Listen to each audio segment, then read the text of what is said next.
안녕하십니까. 자, 이번 강의는 27페이지 적정 절차의 원리죠. 자, 우리가 그동안 뭐 했냐면 실체 진실주의 해가지고 진짜 범죄를 저지른 게 맞는지 실체 진실을 밝히는 것이 형사소송법의 뭐죠? 이념이다라고 했죠.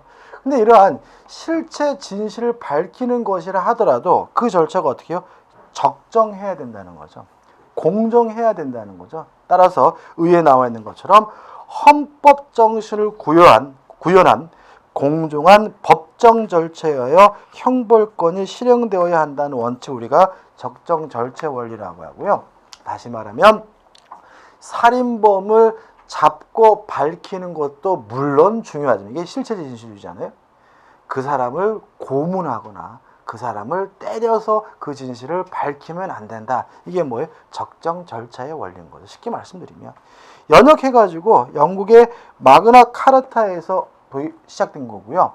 우리나라는 육공화국 헌법 해가지고 지금 현행헌법입니다. 87년도 헌법 개정을 하죠. 그 87년도에 6.29 항쟁인가요? 제가 86학번이거든요. 86년도에 법대를 들어와가지고 대학을 졸업할 때까지 기말고사를 한 번도 본 적이 없습니다. 왜냐면 이때 하도 막 데모하고 막 그냥 뭐 그랬던 기억이 나거든요. 아무튼 그런 민주화 항쟁 데모 결과로 탄생한 헌법이 육공화국 헌법이고 현행 헌법인데 이 현행 헌법에서 뭐죠? 적정 절차 원칙을 도입하게 되는 거죠. 2번 해가지고 적정 절차 원리와 실체 진실주의와의 관계 해가지고 실체 진실 살인범을 잡는 것은 뭐죠? 목적인 거죠. 그죠? 그래서 이 목적을 구현하기 위해서 그 절차가 어떻게 해요? 적정해야 되는 것이고 인권이 보장된다는 의미에서 서로가 밀접한 관련이 있는 거고요. 3번 내용입니다. 첫째, 공정한 재판의 원칙입니다. 쉽게 이해되시죠? 그죠? 다시 말하면 재판 과정에서 뭐죠? 공정하게 재판을 받아야 된다는 원칙이에요. 가장 중요한 요소는 뭐냐면 신분이 보장된 독립된 법관이 재판을 해야 됩니다. 다시 말하면 일반인이나 사인, 뭐 예를 들어가지고 대통령이 지정한 무슨 뭐 군인이 뭐 재판한다 이런 건 허용되지 않는다는 것이고요. 그 다음에 이러한 독립된 법관에 의한 재판이고 인간의 존엄과 기본적 인권을 어떻게 해요? 존중하면서 재판이 이루어지는데 이걸 우리가 뭐죠? 공정한 재판의 원칙이라고 하는 거죠. 그래서 내용으로서 이제 첫째, 공평한 법원의 구성이죠. 다시 말하면 사법부가 독립돼야 되고요. 또 자격 있는 법관에 의하여 구성된 법원에 의해서 재판이 이루어져야 됩니다. 근데 이러한 독립된 사법부, 자격 있는 법관에 의해서 재판이 진행되더라도 이게 공평하지 않을 수가 있거든요. 그때는 제척, 기피, 회피 제도 등을 두게 되는 거죠. 다시 말해 이런 겁니다. 예를 들어서 제 아들이 사람을 조업했다고 재판을 해야 되는데 제가 판사예요. 그러면 제가 아버지가 판사면 그 재판은 뭐 할 수 없어요? 공정할 수가 없으니까 그때는 판사 스스로가 나 재판 안 하겠다. 이게 뭐예요? 기피 제도인 거고요. 이해되시죠? 그죠? 근데 그 문제가 아니라 제가 사람을 때려가지고 법정에 갔는데 판사를 봤더니 어디서 많이 본 놈이에요. 보니까 과거에 고등학교 때 저한테 맨날 두드려 맞던 애거든요. 근데 그 놈이 판사란 말이죠. 근데 저 놈이 재판을 하면 나는 공정하지 않을 것 같아. 그때는 판사를 바꿔달라 요구하는 게 뭐죠? 회피제도입니다. 이러한 기피제도나 회피제도는 다 무엇을 위한 거죠? 공평한 법원의 구성을 위한 거죠. 그 다음에 법원의 관할 제도나 이런 것도 다 마찬가지 역할을 하게 되는 거죠. 그 다음 넘겨보시면 2번 피고인에게 뭐가 보장이 됩니까? 방어권이 보장이 됩니다. 다시 말하면 피고라 하더라도 범죄자더라도 충분한 무엇이 보장이 돼야지만요 방어권이 보장이 돼야지만 재판이 공정할 수가 있는 거죠. 그래서 두 번째 보시면 1회 공판기일의 유예기간 이게 무슨 말이냐면 이런 얘기죠. 내일 재판이라는데 저는 피고인데 저는 준비가 하나도 안 돼 있어요. 방어권이 보장이 안 되는 거죠. 그때는 뭐죠? 재판기를 뭐 할 수 있어요? 유고할 수가 있고, 또 피고인의 공판정 출소권입니다. 이런 거가 있죠. 제가 지금 범죄자인데 저는 출석도 안 했는데 뭐죠? 그냥 지들이 알아가지고 저를 사형 이러면 안 된다는 거예요. 그래서 반드시 피고를 뭐죠? 공판에 출석시키고 재판을 해야 되고요. 또 피고인에게 뭐가요? 진술권도 인정되고 진술 거부권도 인정되고 증거 신청권, 증거 보존 청구권 이런 것들은 다 뭐죠? 피고인의 방어권을 보장하기 위한 제도죠. 이런 것들 외우려고 하지 마세요. 그죠? 그 다음에 3번 무기평등의 원칙입니다. 당사자 대등주의 있잖아요. 자, 그럼 이런 얘기죠. 지금 검사하고 피고하고 지금 재판을 하는 거죠. 가운데 누가 있습니까? 판사가 있으니까요. 그죠? 그러면 이게 재판이 공정하려면 검사와 판사의 무기가 뭐죠? 공정해야 돼요. 그래야 뭐죠? 재판이 뭐죠? 공평할 거 아닙니까? 그죠? 그 얘기인데 내용 보시면 적용범위도 보셔야 되겠죠. 그죠? 적용범위 보시면 당사자 제동주의는 심리 절차, 재판 심리 절차뿐만 아니라 준비 절차나 증거 보존 절차에도 적용이 됩니다. 근데 이거는 적용되지 않겠죠. 수사 절차와 재판의 집행 절차는 적용되면 안 되겠죠. 그죠? 다시 말하면 무기 대등의 원칙이라는 것은 무기 평등의 원칙이라는 것은 결국 뭐예요? 재판 과정에서 무기가 평등해야 된다는 얘기지. 수사 과정에서 깜빵 과정에서 다시 말하면 재판 집행 절차에서 평등해야 된다는 말은 아니라는 거 충분히 알 수가 있을 거고요. 내용 해가지고 A. 당사자 대중주의에서 기억 공판의 출석이죠. 검사와 피고는 반드시 출석을 해야 됩니다. 그래야 뭐죠? 공평하고 평등한 거잖아요. 그 다음에 2번 피고인 신문 단계에서 진술 거부권을 보장해 줍니다. 그래야 뭐예요? 공평한 거거든요. 다시 말하면 자기에게 불리한 진술에 대해서 피고는 나 거부하겠다라고 뭐 할 수 있는 거예요? 거부할 수 있는 거고. 그 다음에 디귿번 증거 조사 단계에서 피고에게도 인정되는 게 있고요. 리을번 최종 변론 단계에서 쌍방 모두에게 뭐죠? 최종 변론권을 인정하죠. 그래서 마지막에 검사에게 마지막으로 할 말이 있습니까? 그러면 검사는 어떻게 해요? 저놈은 쳐 죽일 놈이니까 당장 깜빵에 쳐넣어가지고 어쩌쩌 이렇게 할 거고, 그 다음에 피고 마지막 할 말이 있으니까 피고가 어떻게 해요? 제가 뭐 나쁜 짓을 했지만 저의 죄를 뭐 가르치기 위해서 제발 좀 용서해 뭐 이렇게 나오겠지만, 그죠? 이런 거 다 뭐죠? 무기 대등의 원칙이죠. 그 다음에 각종의 신청권을 인정하고요. 그 다음에 만약에 1심 법원에서 자기가 부당한 대우를 받았다고 생각된다면 비읍번해가지고 상소할 수도 있고, 물론 포기할 수도 있고 취할 수도 있겠죠. 이러한 것들은 다 뭐죠? 당사자 대등주의가 되는 거죠. 그 다음 B번 그 밖에 소송 절차의 대등주의에서 기억 공판 준비 절차에도 대등주의가 적용된다. 니은번 증거 보존 절차에서도 대등주의가 적용이 되고요. 그 다음에 디귿번 참고인에 대한 증인 신문 절차에서도 대등주의가 적용이 됩니다. 다시 말하면 피고 또는 피우자 변호사에게 뭐죠? 우리가 참고인을 신문할 겁니다. 그러니까 어떻게 해요? 참석할 수 있으면 참석해 주세요라고 뭘 해줘야 됩니까? 통지를 해야 그것이 대등하다는 것이죠. 됐죠? 그 다음 넘겨보시면 돼요. 10번이요. 자, 여기까지 이제 말씀을 드렸는데, 이제 여기 들으면 이제 어떻게 돼요? 에이, 그래도 어떻게 대등해? 이런 생각이 드는 거죠. 자, 왜냐하면 검사는 전문적인 교육을 받았고요. 또 더군다나 검사는 검사라는 자의 직책과 직권력에서 국가기관을 뭐 할 수 있어요? 이용할 수가 있잖아요.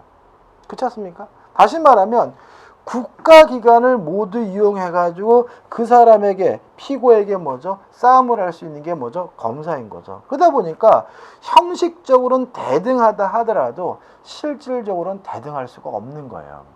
그래서 뭐가 있는 거죠? 변호사 대우를 두고 있는 거죠. 이해되시죠? 그래서 검사와 대등한 수준에 또는 더 뛰어난 법률 전문가인 변호사의 조력을 받음으로써 당사자 대등주의를 실질적으로 뭐죠? 보장하게 되는 거죠. 근데 문제는 만약에 그 사람이 돈이 많아가지고 스스로 변호사를 선임할 수 있다면 별 문제가 없는데, 변호사를 선임할 수가 없다면 그때는 국가가 나서라도 변호사를 선임해 줘야 되는데 이걸 우리가 뭐죠? 국선 변호인 제도라고 하고요. 그다음 마지막에 검사에게 객관 의무를 부여하여 이런 말이 있거든요. 자, 이게 무슨 말이냐면 이런 얘기입니다. 검사는 소송에서 한쪽 당사자이기도 해요. 다시 말하면 요 사람이 범죄자라고 입증할 뭐죠? 당사자이기도 하지만 공익을 대표하는 자입니다. 따라서 만약에 검사가 자기가 수사 활동하는 과정에서 또는 공판을 진행하는 과정에서 상대방이 범죄자가 아니라는 심증을 갖게 되면 스스로 범죄자가 아님을 검사 스스로도 주장할 수 있는데 이걸 우리가 뭐라 그러냐면 객관주의라고 합니다. 이해되시나요? 다시 말하면 이런 얘기죠. 주관적으로는 검사도 뭐죠? 소송의 당사자니까 저는 나쁜 놈입니다. 이것만 주장해야 되거든요. 근데 검사는 소송의 당사자이기도 하지만 뭐이기도 해요? 공익의 대표이기도 하기 때문에 요놈이 나쁜 놈입니다. 이것만 주장하는 것이 아니라 요놈이 착한 놈이기도 합니다. 범죄자가 아닐 수 있습니다. 라는 것도 자신이 알게 되면 주장해야 되는데 이걸 우리가 뭐죠? 객관의 의무라고 하고요. 이러한 객관 의무가 부여됨으로써 실질적으로만 당사자 간의 힘의 균등을 뭐죠? 취하려고 하는 거죠. 정리해 볼게요. 자, 이런 얘기죠. 자, 공평한 재판을 위해서 검사와 피고가 무기가 뭐죠? 대등해야 됩니다. 따라서 공판 과정 또는 준비 과정에서 피고에게도 검사와 똑같은 형식상의 권리를 대부분 뭐 하게 되는 거죠? 인정해 주게 되는 거죠. 자, 근데 이러한 형식상의 권리만 보장해자 본데에서 실질적으로 무기가 대등해지는 것은 아니기 때문에 실질적 보장을 위해서 무엇을 두게 되는 거죠? 변호사를 두게 되고요. 국선 변호사를 두게 되고요. 또 검사에게 객관의 의무를 부여하고 있다는 것까지 기억해 두시면 되겠죠. 그 다음에 2번 비례성의 원칙, 과잉 금지의 원칙이죠. 지나치면 안 되는 거예요. 예를 들어 가지고 자 이런 얘기죠. 여러분들 그 최초의 법전 보면은 함무라비 법전이라는 말 들어보셨나요? 거기 보면 뭐 이런 게 있거든요.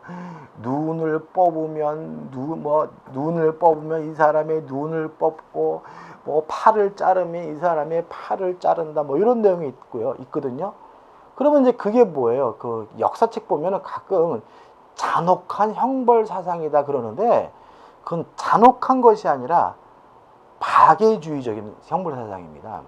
등가주의라 그러거든요. 다시 말해 이런 얘기거든요. 팔을 자르면 팔을 자른다 이런 뜻이 아니라 100원을 훔치면 100원만 갚으면 되고 1억을 훔쳤으면 뭐죠? 1억만 갚으면 된다. 다시 말하면 범죄 형벌이 똑같아야 된다. 이게 뭐죠? 등가주의예요. 그래서 함무라비 법전을 최초의 박애주의 법전이라고 합니다. 근데 우리 단군 신화 보면은 8조금법 해가지고 그런 거 있잖아요. 훔친 자는 12배로 갚고 가죽은 노예로 삼는다. 이런 게 있잖아요. 그죠? 다시 말하면 함무라비에서는 뭐죠? 박애주니까 똑같은 거 끝내면 되는데 여기서 뭐죠? 더 심하게 하는 거죠. 지금 우리나라 지금 형벌도 어떻게 해요? 등가주의는 아니죠. 그죠?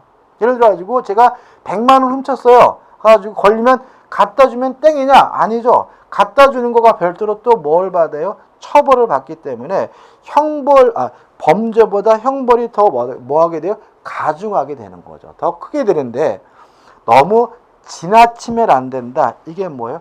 과잉 금지의 원칙인 거죠. 이해되시죠? 다시 말하면 형벌과 범죄는 똑같을 수는 없고 형벌이 뭐 할 수밖에 없어요? 과중할 수밖에 없는데 너무 지나치게 과중하면 안 된다. 이게 뭐죠? 비례성의 원칙 또는 과잉 금지의 원칙이라고 하는 겁니다. 그 다음에 3번 피고인 보호의 원칙 해가지고 뭐가 있습니까? 후견 의무 또는 뭐죠? 보호 의무가 있습니다. 다시 말하면 국가는 범죄자를 잡아들일 그런 의무가 있기도 하지만 그 피고도 범죄자도 어떻습니까? 후견해줄 뭐가 있다는 거예요? 의무가 있다는 거죠. 국가도. 다시 말하면 국가가 범죄자를 잡아들이는데 잡아드리는 것만 해야 되는 게 아니라 그 범죄자도 최소한도로 뭐 할 의무가 있어요? 보호해줄 의무가 있는데 이걸 우리가 피고인 보호의 원칙 또는 후견 의무 또는 보호 의무라고 하는 거죠. 그래서 얘가 나와 있는데 가장 대표적인 것이 뭐예요? 잡으면서 당신은 변호사와 조력을 받을 권리가 있고 뭐 진술권 이런 거 경찰이 얘기해줘야 체포할 수 있다. 이런 거 영화에 많이 보셨잖아요. 이런 것들은 결국 뭐예요? 범죄자를 잡는 거 외에 그 사람에게 방어권이 있다는 등을 충분히 뭐죠? 고지해 줌으로써 그 사람의 뭐죠? 그 사람을 도와주고 후견해주고 보호해줄 의무가 있다는 거죠. 그래서 교재 예를 보시면 알 것 같아요. 그죠? 예를 들면 중간에 피고인에 대한 진술 거부권 고지. 당신은 불리한 부분에 대해서는 진술을 거부할 수 있습니다. 증거조사 결과에 대한 의견과 증거조사 신청에 대한 고지. 자, 지금 증거조사를 이렇게 해서 이렇게 결과가 나왔으면 이거 어떻게 알려줘야죠? 그 다음에 상소권에 대한 고지. 자, 이번에 재판인 주더라도 상소할 수 있습니다. 그 다음에 피고인의 구금할 때 범죄 사실의 요지와 변호인 선임할 수 있음에 대한 고지 등은 다 뭐죠? 실체, 진실 발견 외에도 피고, 범죄자를 보호할 의무에 기초하고 있는 의무임을 주의하시기 바랍니다. 이 정도죠. 그죠? 그 다음에 4번. 적정 절차가 위반됐어요. 뭐 쉽게 말하면 고문에서 증거를 소집했어요. 그럼 뭐예요? 증거 능력이 부정된다 정도만 기억하시면 되겠죠. 자, 넘겨보시면 이제 뭐가 나옵니까? 판례들이 나옵니다. 자, 판례들이 좀 많죠. 그죠? 근데 판례들을 보면은 일단 얼굴이 찌푸려져요. 그죠? 일단은 글씨가 이제 좀 작아져요. 그죠? 작아지고. 그 다음에 박스에 들어있다는 말은 박스에 들어있고, 그 다음에 또 읽어보면 뭐죠? 뭔 소린가 싶단 말이죠. 그래도 어차피 시험 문제는 두 가지입니다. 조문 아니면 판례가 나오는 거거든요. 다른 부분에 나오는 건 아니기 때문에 판례도 조금 어렵더라도 어떻게 해요? 접근해 주시는 게 좋고요. 판례 보는 방법은 어떻게 해요? 일단 개괄적 내용을 뭐 한 다음에요? 숙지한 다음에 판례를 정독하시는 방법으로 보시면 됩니다. 자, 1번 판례는 적법 절차란 뭐냐? 이런 얘기인데 형식적으로 법에서 정하고 있는 것만 따르면 적법한 거냐? 아니다. 뭐죠? 내용 자체도 어떻게 해요? 적법해야 한다 이런 말이거든요. 보실까요? 자, 헌법상 적법 절차의 의미. 헌법 제12조 제1항 후문이 규정하고 있는 적법 절차란 법률이 정한 절차 및 그 실체적 내용이 모두 적정하야함을 말하는 것이므로 것으로서 적정하다고 하면 공정하고 합리적이며 상당성이 있어 정의관념에 합치되는 것을 뜻다. 다시 말하면 형식상의 절차만 적법한 것이 아니라 그 내용까지도 어떻게 해요? 적정해야 비로소 적법 절차다 이런 의미니까 뭐 이런 것들은 지문으로 잘 내는 거니까 좀 꼭 읽어보시기 바라고요. 그 다음 이제 2번 해가지고 자 헌법 12조 3항 이렇게 나와 있잖아요. 그죠? 일단 이게 뭐냐면 적법 절차의 원칙에 대해서 헌법 12조 3항이 뭐하고 있어요? 규정하고 있는 건데 중간에 보시면 결론 보시면 이렇게 돼 있어요. 자 이렇게 돼 있죠. 무죄 찾으셨나요? 따옴표 면소 형의 면제 형어 선고유예 형의 집행유예 공소기각 또는 벌금일 가료를 과하는 판결이 선고됐어요. 하나만 기억할까요? 무죄 판결을 내렸어요. 누가요? 법원에서 판사가. 자, 근데 구속영장의 효력을 잃어요. 자, 이런 얘기입니다. 자, 이 사람이 살인을 저질렀다는 이유로 이 시점에서 구속이 됐어요. 구속영장이 집행이 된 거죠. 그래서 구속 상태에서 재판이 벌어졌는데 한 가지만 법원에서 무죄 판결이 떨어졌어요. 그러면 영장의 효력이 상실되고 이 사람은 뭐가 돼야 되는 거예요? 석방이 돼야 되는 거죠. 그죠? 왜요? 무죄 판결을 받았으니까. 그죠? 근데 문제가 있어요. 계속 보시면. 단, 검사로부터 사형, 무기 또는 10년 이상의 징역이나 금고의 형에 해당하는 취지의 의견 진술이 있는 사건에 대해서는 예외로 한다라고 규정을 두고 있었거든요. 형사소송법에서. 다시 말하면 무죄 판결 받으면 어떻게 해요? 석방해야 되는데 몇 가지 사유에 대해서는 검사가 석방하면 안 됩니다 라고 의견을 따라야 된다라고 규정을 두고 있었거든요. 그러면 결과적으로 이 규정이 그 사람을 구속할지 안 할지를 누구의 의견에 따라서 결정하게 되는 거죠? 검사의 의견에 따라서 결정되는 거죠. 이것은 뭐예요? 적정한 법관에 의하여 재판을 받을 수 있도록 규정한 적법절차 원칙에 반하는 거죠. 따라서 이런 규정은 헌법에 반하기 때문에 형사소송법은 무효다라고 위헌 판결을 받았고요. 그래서 지금은 이런 규정은 뭐하지 않습니까? 존재하지 않습니다. 그럼 우리 기억할 것은 뭐예요?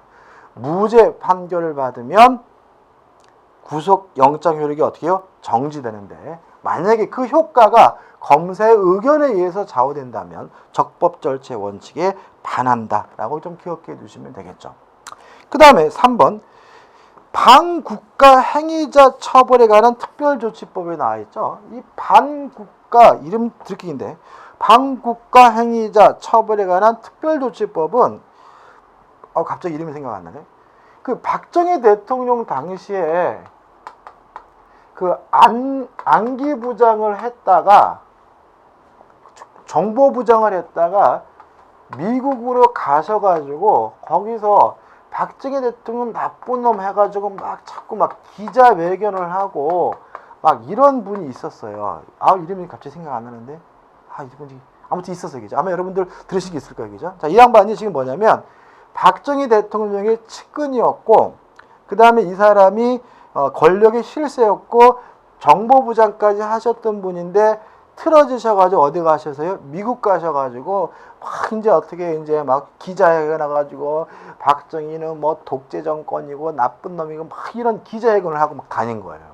근데 이 사람이 이분이 결국은 나중에 실종되시거든요. 실종되시는데 그 전에 박정희 대통령 입장에서는 너무나 이놈을 어떻게 하든지 처벌하고 싶은데 자, 우리 지금까지 배운 것에 따라서 공평한 재판을 받기 위해서 반드시 피고가 법정에서 뭘 해야 돼요? 출석을 해야지만 재판을 할 수 있는 거잖아요. 그죠? 근데 이분은 어디에 있어요? 미국에 있고 또 미국 정부의 비호를 받고 있었어요. 그러는 바람에 이 사람을 잡아와서 재판할 수가 없으니까 요분을 위해서 반국가 행위자의 처벌에 관한 특별조치법이라는 법을 만듭니다. 주된 내용을 읽어보시면 아시겠지만 걸석 재판이 가능하도록 합니다. 다시 말하면 피고가 출석하지 않아도 처벌할 수 있도록 재판할 수 있도록 이 법에서 뭐하고 있는 거죠? 규정하고 있는 거죠. 이 법은요 만들어지고 나서 이분한테만 적용됐고 다른 분한테는 적용되지도 않은 법이에요. 이 법에 대해서 우리 헌법재판소는 위헌이다. 왜냐하면 걸석 재판을 하게 되면 공정한 재판을 받을 권리, 즉 다시 말하면 적법 절차 원칙에 반하기 때문에 이 법규는 위헌이기 때문에 무효다라고 뭐하게 됩니까? 판시하게 되는 거죠. 그 다음에 이제 4번 통고처분이라고 나와 있어요. 그죠? 자, 이건 뭐냐면 세무서나 이런 행정관청에서 통고처분을 하는 거거든요. 그러면 실질적으로 어떤 일이 벌어지냐면 행정관청에서 형벌을 내리는 것과 같은 결론이 내려지게 되거든요. 이해되시죠? 그죠? 자, 그럼 여기서 이제 문제가 되는 것은 적법 절차의 원칙에 따라서 헌법과 법률이 규정하고 있는 법관이 구성된 재판을 통해서만 형벌을 부과할 수 있는데 행정기관에서 통고처분하는 것은 헌법에 반하는 것이 아니냐, 요 문제에 대해서 우리 판례는 그거는 아니다 이런 얘기입니다. 그죠? 그건 아니다. 왜냐하면 이런 통고처분을 받으면 재판처럼 강행적으로 효과가 있는 게 아니라 그 국민 입장에서는 내가 받아들이겠어 이렇게 인정을 해야지 효과가 있는 거거든요. 만약에 통고처분 부당하다 그러면 다툴 수 있고요. 다투게 되면 이제 뭐로 갑니까? 정식 재판 절차로 가기 때문에 요 통고처분 자체는 헌법 정신에 위배되지 않는다. 적법 절차에 반하지 않는다는 판례입니다. 결론만 기억해 두시면 되겠죠. 그 다음에 이제 5번 보석 허가 결정에 대하여 검사에 즉시한 거예요. 이제 이해되시나요? 자, 아까 비슷해요. 자, 법원이 판결 내렸는데 검사가 즉시 항고하거나 검사가 이의를 제기할 수 있도록 하면 법관의 판결이 누구에 의해서요? 검사에 의해서 뒤바뀔 수가 있잖아요. 이거는 뭐죠? 허용되지 않는 거예요. 따라서 법관이 법원에서 보석 허가 결정을 내렸다면 보석이 돼야 되는 거죠. 풀려야 되는 거죠. 검사가 뭐 할 수 없어야 돼요? 즉시 항고할 수 없어야 되기 때문에 즉시 항고를 허용하는 것은 뭐죠? 헌법에 반한다 해가지고 이것도 위헌 판결을 받았고요. 이것도 이제 과거에 형사소송법 개정을 통해서 없어진 거고요. 이번에 또 하나 된 거죠. 그 다음에 이제 이번에 개정된 건 뭐예요? 6번이죠. 법원의 구속 집행 정지 결정에 대하여 검사가 뭐죠? 즉시 항고했어요. 자, 기억나시죠? 자, 판사가 법원이 구속 집행 정지해라라고 판결을 내렸는데 검사가 즉시 항고할 수 있다면 법관의 판결을 검사가 뭐 할 수 있어요? 뒤바꿀 수 있습니다. 그래서 뭐죠? 적법 절차에 반한 거기 때문에 위헌이다라고 판결을 내렸고요. 그 판결에 헌법재판소의 판결에 따라서 이번에 형사소송법이 뭐가 되는 거죠? 개정이 돼가지고 요 즉시 항고 제도가 뭐가 된 거죠? 폐지가 된 거죠. 따라서 이번에 개정된 것과 관련되어 있기 때문에 대단히 뭐한 거죠? 중요한 판례임을 여러분이 알 수가 있겠죠. 그 다음에 이제 7번. 자, 31페이지입니다. 수사 담당 경찰 공무원에게 증인 적격이 인정되는지 여부. 적격이라는 말은 뭐예요? 인정된다는 거죠. 자, 이런 문제입니다. 자, 경찰관이 수사를 했어요. 수사를 해가지고 수사를 하면 그 범죄 사실에 대해서 객관적 증거나 지식을 가장 많이 갖고 있는 사람이 누구예요? 경찰관이잖아요. 그럼 그분을 증인으로 출석시켜가지고 어떻게 해요? 판사가 의견을 뭐 할 수 있어야 돼요? 청취할 수 있어야 되겠죠. 따라서 경찰관도 뭐가 될 수 있어요? 증인이 될 수 있다. 증인 적격이 인정된다는 판례입니다. 결론만 기억해 두시면 되겠죠. 그 다음에 8번 치료 감호 기간에 상한을 정하지 않은 사회보호법. 자, 이런 얘기입니다. 자, 예를 들어서 정신병자가 사람을 죽이면요. 법 원칙상, 대원칙상 처벌하면 안 돼요. 왜냐하면 그 사람은 스스로가 살인한 것이 아니라 정신병인 상태에서 책임 무능력 상태에서 이루어진 것이기 때문에.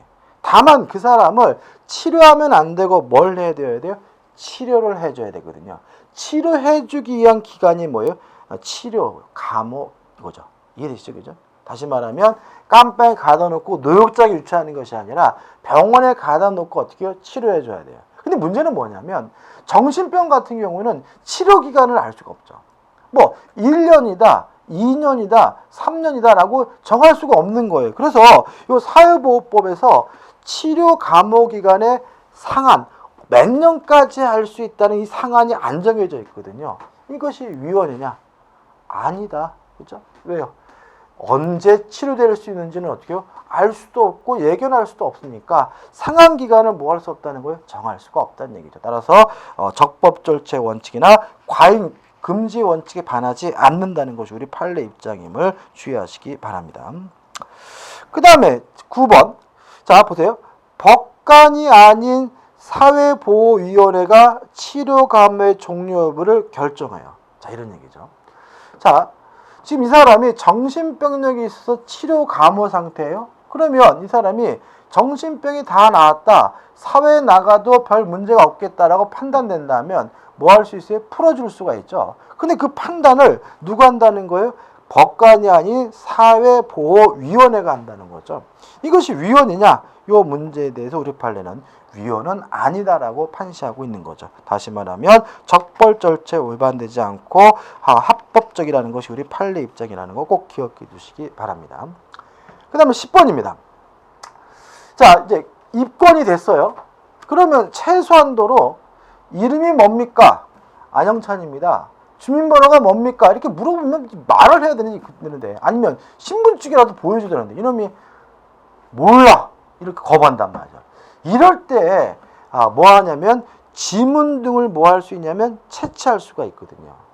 근데 만약에 지문을 채취 못하겠다고 거부하면 그때는 벌금이나 과료나 구류에 형사처분을 받도록 하고 있거든요. 이게 적법절체 원칙에 반하느냐, 이 문제인 거예요.